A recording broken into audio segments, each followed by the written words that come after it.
When you're feeling low, life is fading. You gotta get back up and keep on moving. You try so hard but feel like breaking. You're up and you're down but you know you can make it. No one can tell you when to stop. Defy what they say. You're in control, you got the power ahead of the game. No one can tell you when to stop. Don't bring me down, you can't hold me down. I know I can pick it up.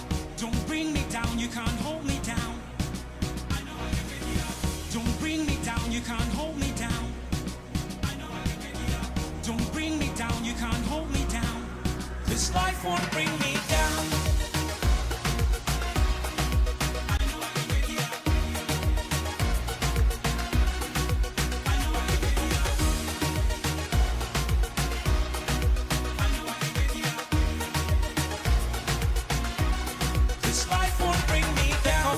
And no regrets.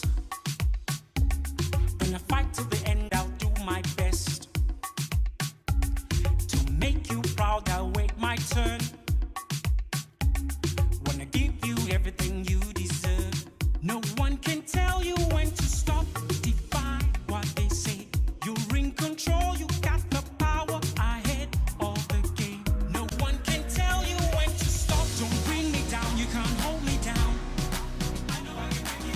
Don't bring me down, you can't hold me down. I know I can pick it up. Don't bring me down, you can't hold me down. Bedrock. Go out to our website, www.eevradio.org, and go to the Artist Spotlight of the Week page, tab, whatever you like to call it. Check him out. Read his bio. This guy is, like I said, and I've said this twice now, but I really mean this. He's the full Monte. He's not only a singer, songwriter, rapper, music producer, but he's also the CEO of ESBG Entertainment, the records, the event, and artist. Well, you know what? I'm going to ask him just how he can do all those things at one time. But in the meantime, ladies and gentlemen, please help me introduce the man of the hour, the man of the week, the Artist Spotlight of the Week, Flint Bedrock, coming to us live from the UK. Good evening, Flint. Hey, good afternoon, Jim. Thanks for having me. Oh, man. You know, I've had a lot of comments over this past week that they love your inspirational sound, your story. You know, we got 1,000 questions we can sit here and talk about. Before I do, though, what inspires Flint Bedrock right now to sit down and write, produce, and come up with a song such as Dreamer, and then we'll get into Can't Bring Me Down? Well, thank you for having me.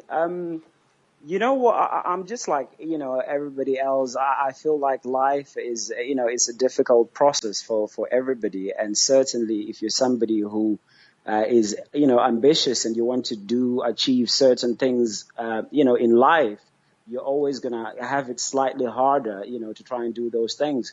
So, I just feel like, there's a great need for positivity in the world, especially against the backdrop of the things that you see on the news and, everything that's happening around the world. So what really inspires me, the stories and the lives of, the normal people just on the street, the people that I meet, the people that I talk to, the people I interact with, and my own life as well.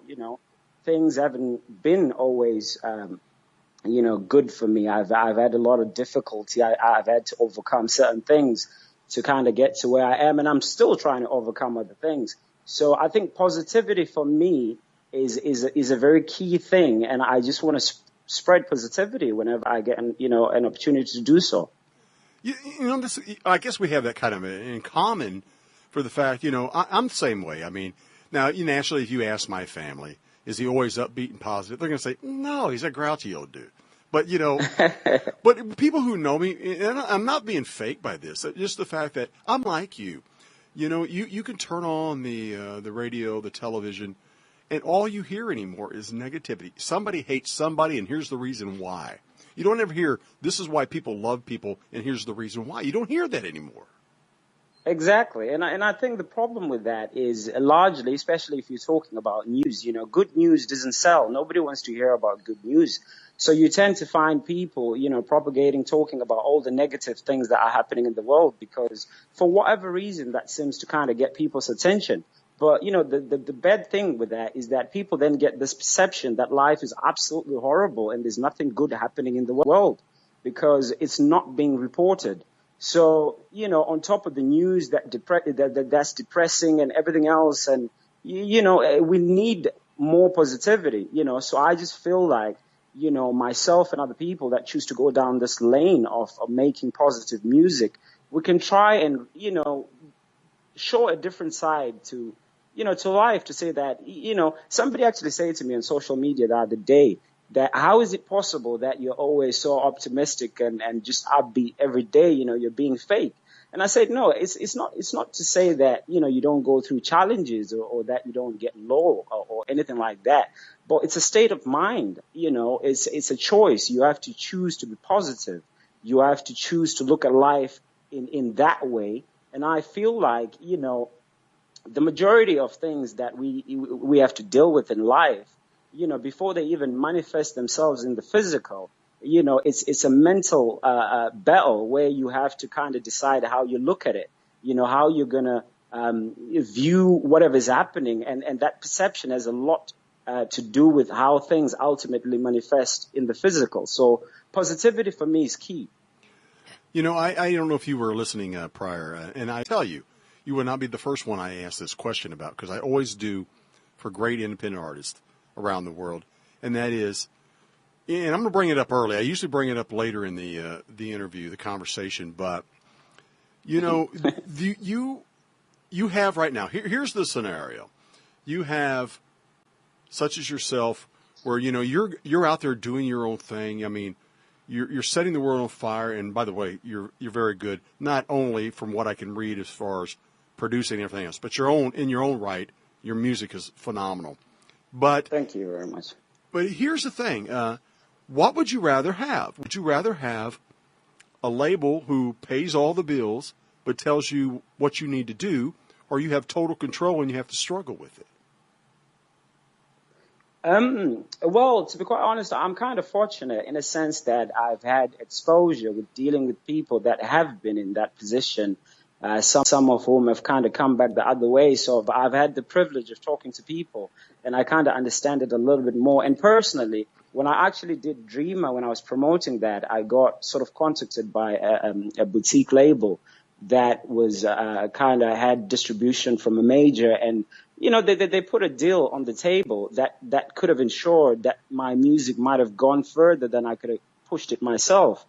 But, what came with that was something that I didn't think I could, accept or was willing to accept. So at that point, I made a decision that, I wasn't going to go down that route. And, the guy that I was speaking to was very, very frank with me. And he said to me, listen, at the end of the day, you might be somebody who's got potential, but you're one of many. If you don't have a profile and a brand which is significant, you lack the vehicle that is required to actually get your music out there. And ultimately, if you want any sort of success, you're going to have to bend over backwards. So I said, well, what is it that is required? And he said to me, well, you either need to have a lot of money, or you need to have, contacts that are very influential, or or sign some sort of a deal, or alternatively, you have a significant following. So I said, you know what? I kind of like this following thing that you're saying, because personally, I think I'm a person, I'm a people's person. I love people, and I think I can relate to a lot of people. I'm just a down to earth kind of guy. So I thought, you know what? I'm going to go down that route, because ultimately what I'm trying to do is to convey a message.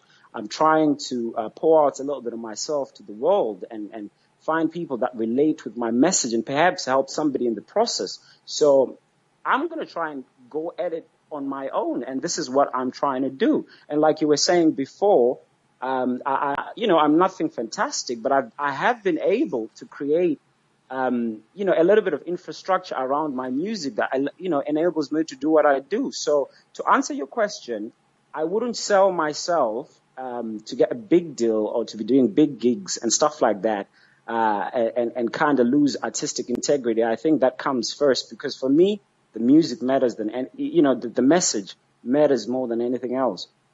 You were just talking about it, and I was listening to that, and I was really thinking about that. You said, you asked someone who was in the biz, and they said, "Here's what you need," and you have to bend over back. Did that discourage you when you heard that at first, and then maybe you said, I'm not going to go, because you didn't go down that road, but did it discourage you at first when you heard something like that?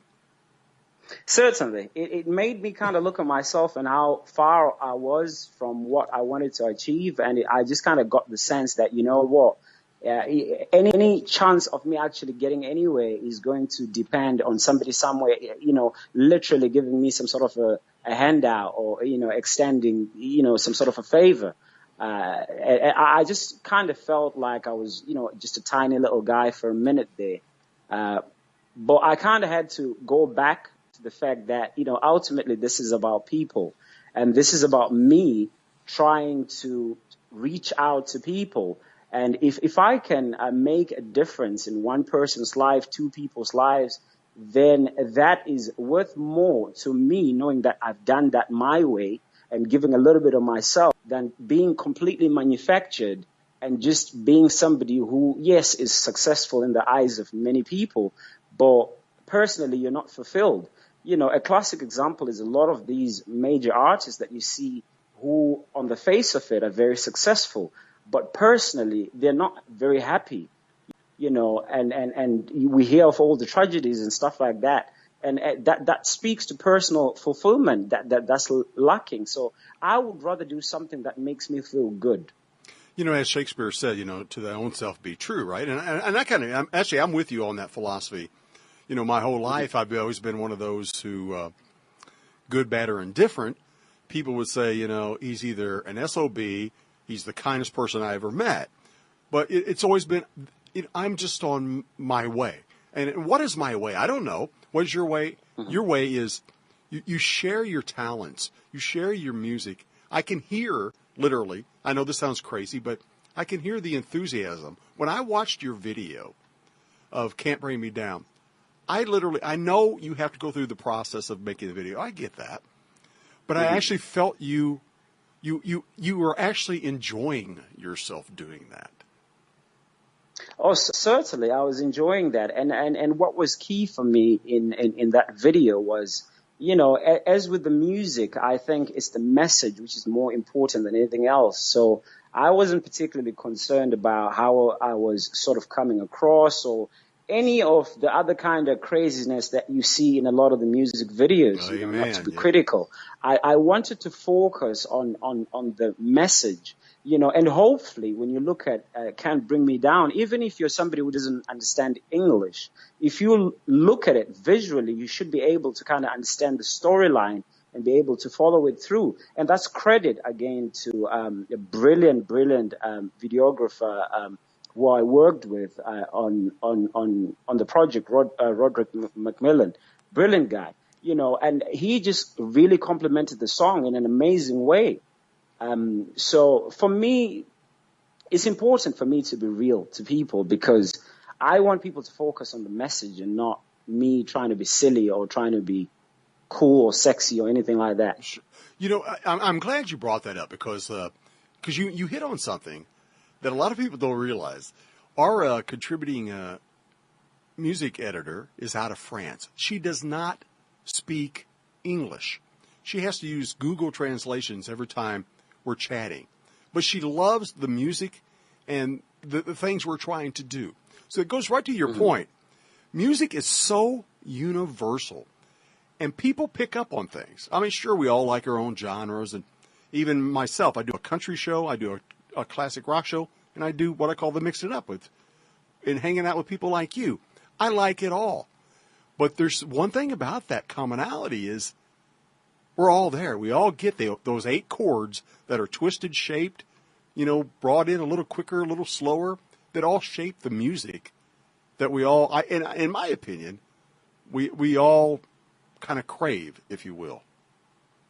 Exactly. I feel like, the best kind of music is the one that speaks to your soul, and I'm a big fan of classical music. And, most of it, I don't even understand the lyrics, but I know it's brilliant music. Me too. I'm with you on that one. Do you know what I mean? So that just kind of shows you that, yeah, it's good to be able to understand what people are saying, but ultimately what connects to you on a human, on a soul level is the passion and that realness that comes with it. You know, a Flint Bedrock didn't wake up one day and say, ta-da, here I am as a singer-songwriter, rapper, music producer, your own CEO of your own record company, entertainment, so on and so forth. How did all this passion, as far as you remember, how did this all start? Right. So where it begins for me, when I was actually, I think I was about 5 or slightly younger, I was in church and I was messing about. We had a piano there in the corner and I would just literally mess about on it. And my mom kind of saw that I took a little bit of interest with that, and she got me a tutor to teach me how to play piano when I was young. And I kind of got into that. So I think when you learn something like a piano or a guitar, that's like a basis, the foundation for, just being musical. In general, you kind of just, it's good for you to learn those things at that age. So moving on through school, I had to go to music classes, as you do. But it's nothing that I actually at that particular time thought I was going to kind of do as a career or further on in life. So, I learned it because I had to in school. Where I kind of picked it up was actually in 2009, in a place where I live at the moment called Leeds in the north of England. I met up with a few friends, local friends, that were just kind of messing about, jamming and stuff like that.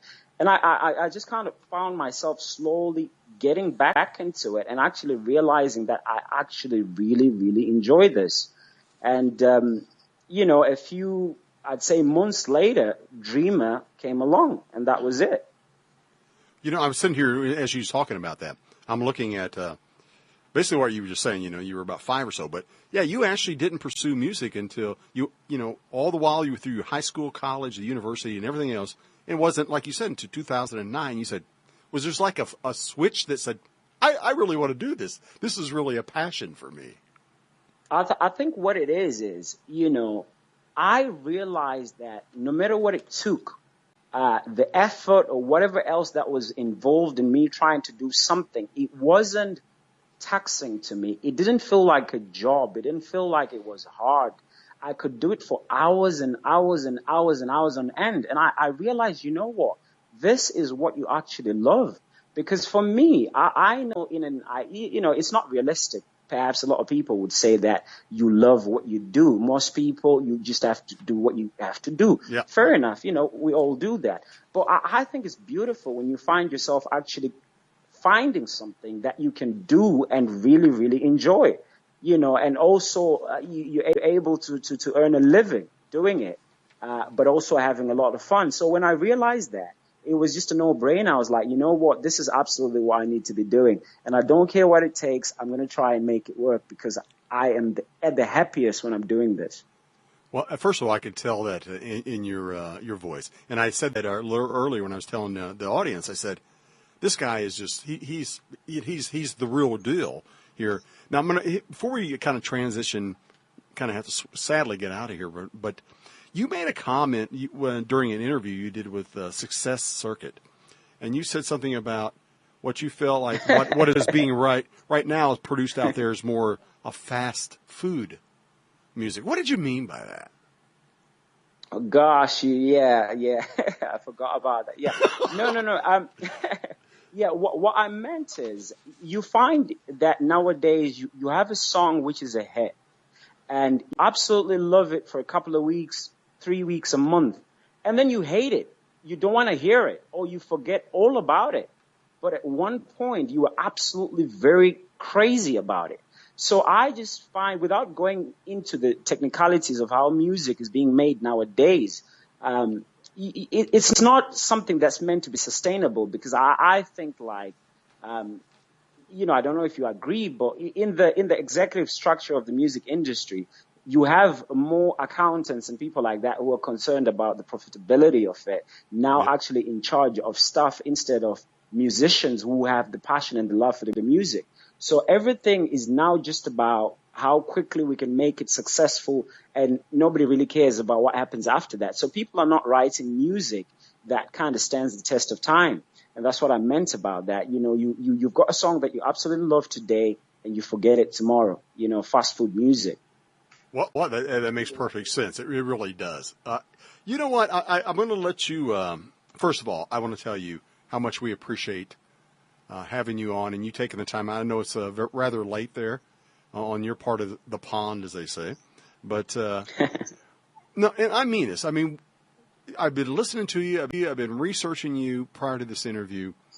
And I really found an individual, a man, who is, it seems to be very true, not only to his music, but to himself. And to me, if you knew anything about me, that means more to me than anything else. Be true to thyself. And I really believe that, first of all. Thank you very much, Jim. It's very kind of you. Secondly, well, I just want to say, I want you to do the story before we step out of here of what brought you to doing your latest single, Can't Bring Me Down. What's the story behind that? So when people listen to this, as soon as we get off here, they're going to know what Flint Bedrock was thinking when that song came about.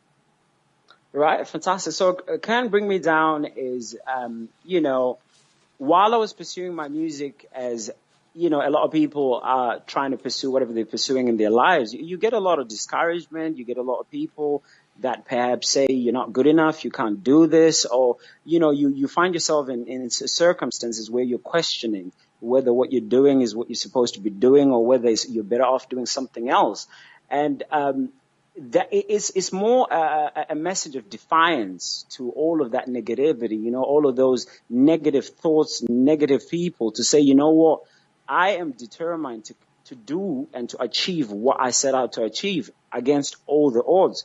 And that is where my head was at when I wrote the song. And I hope that it translates when people listen to it and it empowers them to keep going. Bravo, bravo. Guys, go out to our website, www.avradio.org, and go to the Artist Spotlight of the Week page. And you will also, besides reading Flint's bio, right there embedded on our website is the video of Can't Bring Me Down. And you'll see where we were talking about as far as what I felt, the trueness, the energy that went into that. I want to tell you, Flint, please, when you get some new stuff or you get any time you want to hang out with us, we'd love to have you back. Definitely. Thank you. Thank you so much for having me. Ladies and gentlemen, this is our Artist Spotlight of the Week, Flint Bedrock. Go out and buy his stuff. By the way, where can they get your music?